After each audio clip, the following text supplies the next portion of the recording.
Assalamualaikum warahmatullahi wabarakatuh. Hai teman-teman, bagaimana kabarnya hari ini? Semoga kita semua dalam keadaan sehat dan bersemangat ya. Pada kesempatan kali ini, saya akan membahas dua hal yang sering kita temui dalam penulisan, khususnya ketika menyusun karya ilmiah, yaitu penggunaan tanda baca dan unsur serapan.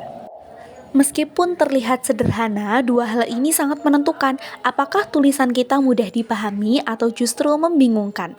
Namun sebelum itu, perkenalkan saya Alivia Marsyadika dengan NIM P17511253055, Prodi Sarjana Terapan Promosi Kesehatan, jurusan Promosi Kesehatan tingkat 1B. Oke, yuk kita mulai dari tanda baca terlebih dahulu. Teman-teman pasti sudah akrab dengan tanda baca, tetapi seringkali kita masih keliru dalam penggunaannya atau terkadang masih bingung bagaimana sih cara penggunaan tanda baca yang benar. Mari kita perhatikan fungsi beberapa tanda baca yang paling sering kita gunakan. Pertama, tanda titik. Digunakan di akhir kalimat pernyataan. Contohnya, hari ini saya belajar bahasa Indonesia. Harus menggunakan tanda titik di akhir kalimat.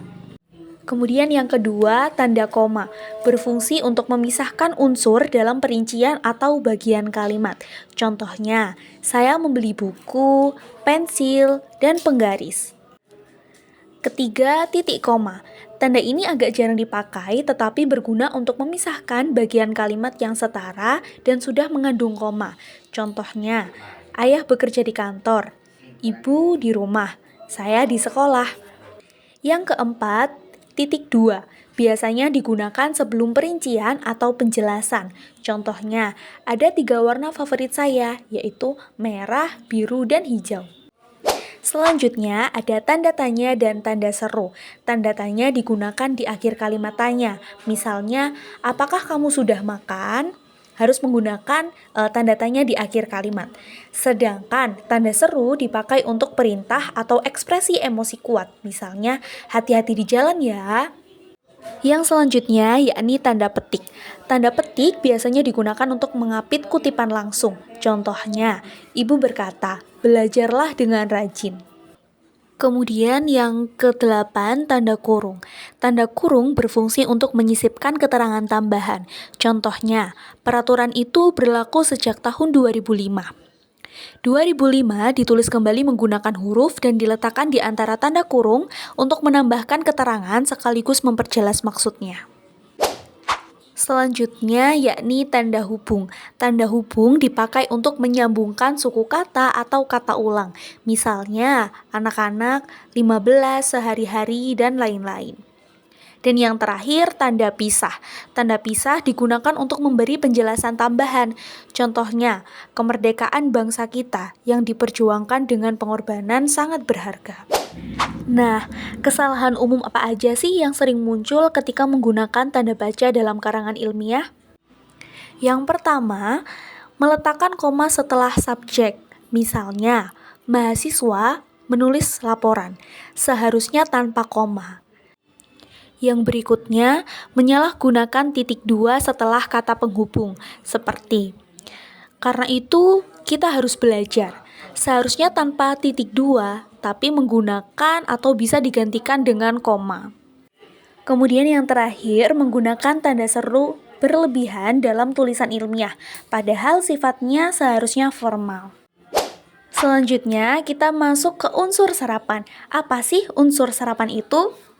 Unsur serapan adalah kata-kata dari bahasa asing atau bahasa daerah yang diadopsi, yang diadaptasi, atau yang diterjemahkan, kemudian dipakai dalam bahasa Indonesia.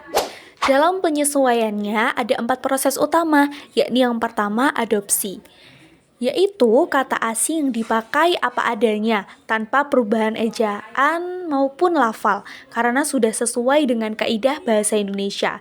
Contohnya, seperti radio, video, dan internet. Yang kedua, yakni adaptasi, yaitu kata asing yang disesuaikan ejaannya dengan kaidah bahasa Indonesia, tapi bentuk dasarnya masih mirip dengan asalnya.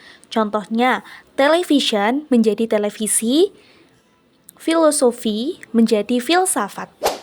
Yang ketiga yakni asimilasi, yaitu kata asing yang mengalami perubahan lebih jauh hingga kadang bentuknya berbeda jauh dari kata asalnya, karena menyesuaikan sistem fonologi atau morfologi bahasa Indonesia. Contohnya, kalam dalam bahasa Arab dalam bahasa Indonesia dirubah menjadi kalimat, kemudian kias menjadi kias. Kemudian yang terakhir, terjemahan.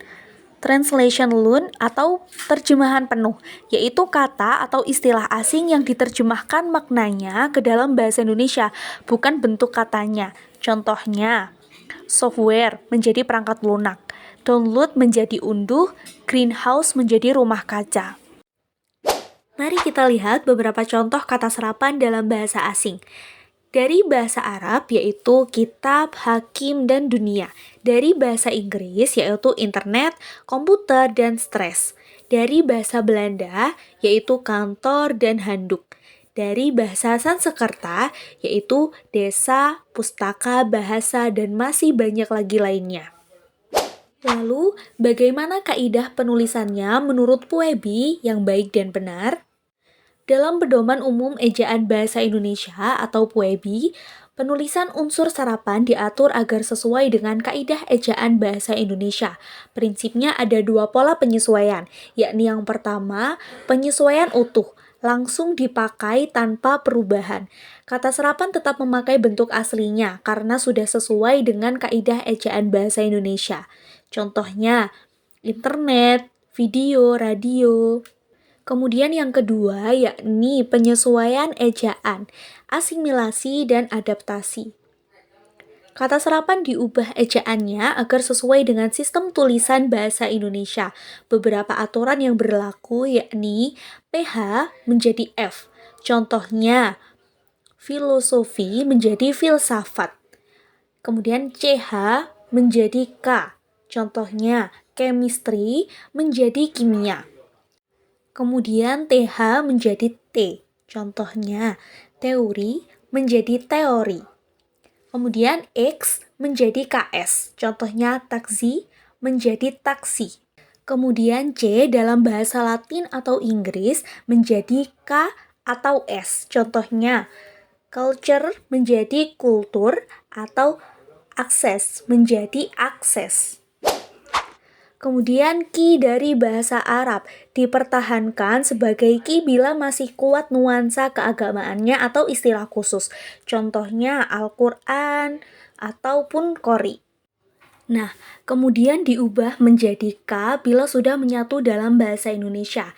Contohnya kolbu menjadi kalbu, kias menjadi kias, kalam menjadi kalimat. Selanjutnya, GH dari bahasa Arab dirubah menjadi G. Contohnya, ghazal menjadi gazal. Kemudian KH dari bahasa Arab tetap KH. Contohnya, halifah atau hazanah.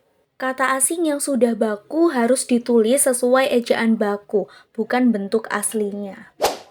Kesalahan umum dalam penggunaan unsur serapan di karangan ilmiah, yakni yang pertama, menulis kata serapan dengan ejaan asal, misalnya metabolisme. Salah, seharusnya metabolisme. Kemudian, memakai bahasa asing padahal padanan kata dalam bahasa Indonesia sudah ada, misalnya download. Sebaiknya gunakan unduh. Kemudian yang terakhir, membuat jamak yang salah, misalnya data-data. Kata data sudah berbentuk jamak, jadi cukup data saja. Oke, teman-teman, kita sudah membahas dua hal penting dalam penulisan. Pertama, tanda baca yang berfungsi memperjelas makna kalimat. Yang kedua, unsur serapan yang memperkaya kosakata kita, tetapi harus digunakan sesuai kaidah Pedoman Umum Ejaan Bahasa Indonesia atau Puebi. Dengan memahami kedua hal ini, tulisan kita, terutama dalam karya ilmiah, akan terlihat lebih rapi, baku, dan mudah dipahami pembaca. Demikianlah penjelasan mengenai penggunaan tanda baca dan penulisan unsur serapan dalam karangan ilmiah. Semoga bermanfaat dan dapat menambah pemahaman kita dalam penulisan bahasa Indonesia yang baik dan benar. Terima kasih, sampai jumpa di konten edukatif selanjutnya. Wassalamualaikum warahmatullahi wabarakatuh.